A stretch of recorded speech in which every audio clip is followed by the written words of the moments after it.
तर आपण पाहता उपमुख्यमंत्री अजित पवार हे आता पुण्यामध्ये पोहोचलेले आहेत। तेथील पदाधिकारी कार्यकर्ते यांची ते भेट घेत आहेत।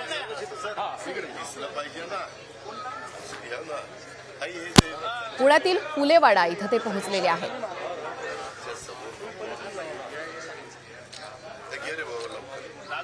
सध्या आपण थेट दृश्य पाहतोय पुण्यातून।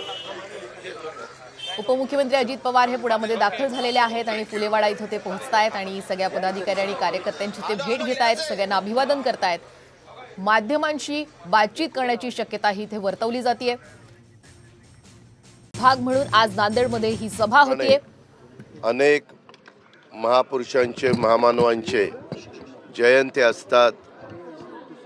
रमजान ईद तो कार्यक्रम त्या ठिकाणी असतो आणि नेमका आज 11 तारखेला महात्मा ज्योतिराव फुले यांची जयंती तसंच ईद हे दोन्ही एकाच दिवशी आलेले। 14 तारखेला घटनेचे शिल्पकार डॉक्टर बाबासाहेब आंबेडकरांची जयंती आहे, त्याच्यानंतर रामनवमी आहे, त्याच्यानंतर हनुमान जयंती आहे।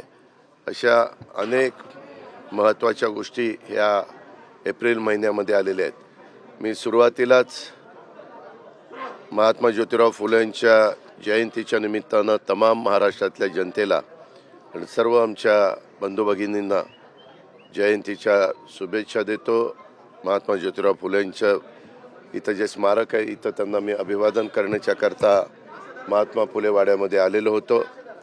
एकनाथराव शिंदे, देवेंद्र फडणवीस आम्ही सगळ्यांनी मिळून, त्याच्यामध्ये भुजबळ साहेबांचं पण योगदान आहे, आम्ही सगळ्यांनी मिळून अतिशय चांगलं अशा पद्धतीनं महात्मा ज्योतिराव फुले आणि क्रांतिज्योती सावित्रीबाई फुले यांचं स्मारक करायचं ठरवलेलं आहे। ऑलरेडी स्मारक झालेलं आहे, परंतु जागा फार कमी पडती, म्हणून आजूबाजूची मोठ्या प्रमाणावर जागा घेऊन ज्या लोकांची जागा घेतली जाणार आहे त्यांना व्यवस्थितपणे मोबदला देऊन त्यांचं समाधान होईल अशा प्रकारचं त्यांचा पुनर्वसन करण्याचा आमचा सगळ्यांचा प्रयत्न आहे। भिडेवाड्यामध्ये देखील जिथं पहिली मुलींची शाळा सावित्रीबाई फुलेंनी सुरू केलेली होती ती पण जागा आता सगळी ताब्यात आलेली आहे, ती कॉर्पोरेशनच्या ताब्यामध्ये आता पण दिलेली आहे। त्याचे 5-6 प्लॅन देखील तयार झालेले आहेत, त्याच्यामध्ये साधारण मेजॉरिटी लोकांना जो मान्य होईल अशा प्रकारचा प्लॅन तिथं पास केला जाईल आणि नंतर त्याचं काम सुरू केलं जाईल।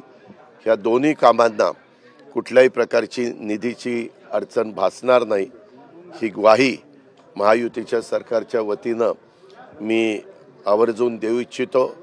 त्याच्यामध्ये स्वतः मुख्यमंत्री, उपमुख्यमंत्री आमच्या सगळ्यांची चर्चा झालेली आहे आणि त्या चर्चेप्रमाणे ह्यामध्ये लवकर हे जे कंजेस्टेड जरा दाटीवाटी झालेली आहे थोडं इथं प्रशस्तपणा असावा, कारण पुढं वर्षानुवर्ष महात्मा ज्योतिराव फुले, शाहू फुले आंबेडकर, छत्रपती शिवाजी महाराज ह्या सगळ्यांना इतिहास पुढच्या पिढीला कायम स्मरणात राहावा, त्यांना कळावा आणि कशा पद्धतीनं महात्मा ज्योतिराव फुले आणि सावित्रीबाई फुलेंचं त्या काळातलं काम झालेलं आहे हे प्रत्येकाच्या लक्षात राहावं, ह्याच दृष्टिकोनातून आम्ही ह्याचं सगळं प्लॅनिंग केलेलं आहे। हे प्लॅनिंग करत असताना हेरिटेज वास्तू कशी होईल ह्याही बद्दल प्रकर्षाने आमचा सगळ्यांचा प्रयत्न राहणार।